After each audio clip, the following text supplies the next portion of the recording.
Labanos guys for Saturday vibes. It's like kilawin, but ngayon no pork naman tayo guys. No pork, kaya naman ang ating ilalahok ay charan! Itong ating Century Tuna Flakes in Oil. So again, ang ating labanos ay ating nababad na sa asin, napigaan, nahugasan, napigaan, nahugasan, nahugasan hanggang sa mawala ang kanyang alat. And then, binabad po natin ng kaunting minuto sa suka. So ayan, ito guys ay may suka na po ito. At tayo ay mag-start na magluto. Meron na po tayong pinainit na kawali. Kaunting-kaunting apoy lamang guys. Ay, charot. Oil, dahil may oil na po ang ating Century Tuna, Flakes and Oil. Kaya ating ilalagay na po ang ating garlic. Iginisa na guys ang ating bawang sibuyas. And then, inilagay ko na rin guys ang paminta, oyster sauce, naglagay din po tayo kalahati lang. And then, chicken nor cube, kalahati lang din po.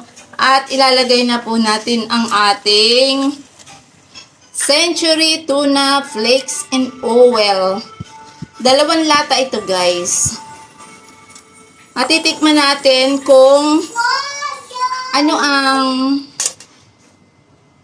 malalaman natin guys kung ano ang pagkakaiba ng lasa ng may pork and then Century Tuna. Kaya 'di ba, explore is the key para malaman natin kung ano ang mga pagkakaiba ng ating mga niluluto at kung ano ang magandang iserve at saka yung healthy. Namamatay-matay ang ilaw guys, wait. So ayan guys, okay na ang timpla niya and then lagay na natin ang ating labanos. Ito ay madali lang naman maluto ang labanos natin guys. Kaya naman malalaman na natin kung anong lasa ng labanos, kilawing labanos na Century Tuna ang lahok. Kaya naman hahaluin natin yan para mag-even ang lasa. At syempre naglagay ako dito guys ng konting asukal, pampabalansin ng lasa. So syempre hahaluin natin yan guys, hindi pwedeng hindi, o diba? At dahan-dahan lang, lalo't kung maliit lang ang kawaling ginamit. Careful sa paghalo. Ang cute lang kasi nitong kawaling maliit guys. Kaya, ito ang type na type ko talagang paglutuan. Promise. Super cute. Parang ako.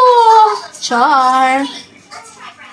Kaya naman, para maging balanse ang lasa, haluin. O diba? Relate tayo guys, no? Pag content creator, videographer. At syempre, habang nagluluto, yung isang kamay nakahawak sa camera or sa cellphone. At syempre, gagawa tayo ng paraan para ma-videohan natin ang mga bagay-bagay. Para naman magkaroon tayo ng pang-upload na content. At naway masatisfied ang iba at magkaroon sila ng idea about sa ating mga niluluto. Ayan, namamatay na naman ang ilaw. So, ayan guys, nahalo ko na. So, ito na guys, ang ating kinilaw na labanos with Century Tuna. No wonder guys, na masarap din ang lahok na fish or Century Tuna or sa mga gustong maging vegetarian or sa mga vegetarian po talaga. Masarap din po ang ilahok ay isda. Yes po. Pwede pong prito or pwedeng sinaing muna. Saka ilalahok sa kilawin. Depende po sa inyo yan guys. At kung gusto po natin ng nagmamaanghang, umaanghang guys, pwede po kayong magdagdag ng siling labuyo o siling green. Pero dahil nga po dito sa bahay ay may mga little kids, kaya naman kailangan natin walang anghang lang. Kaya konti lang din yung paminta na inilagay ko. Pero guys, I swear sa lasa, panalong panalo guys. At pwede pa rin ipagmalaki. At pwede pa rin iserve. Iserve kahit saan, kahit kanino, ay hindi po nila matatanggihan. So ano pang inaantay natin dyan? Magluto na rin po kayo ng kinilaw na labanos with isda or century tuna. The best! O, so ano pang inaantay? Kainan na! Yum, yum, yum! So, bye-bye!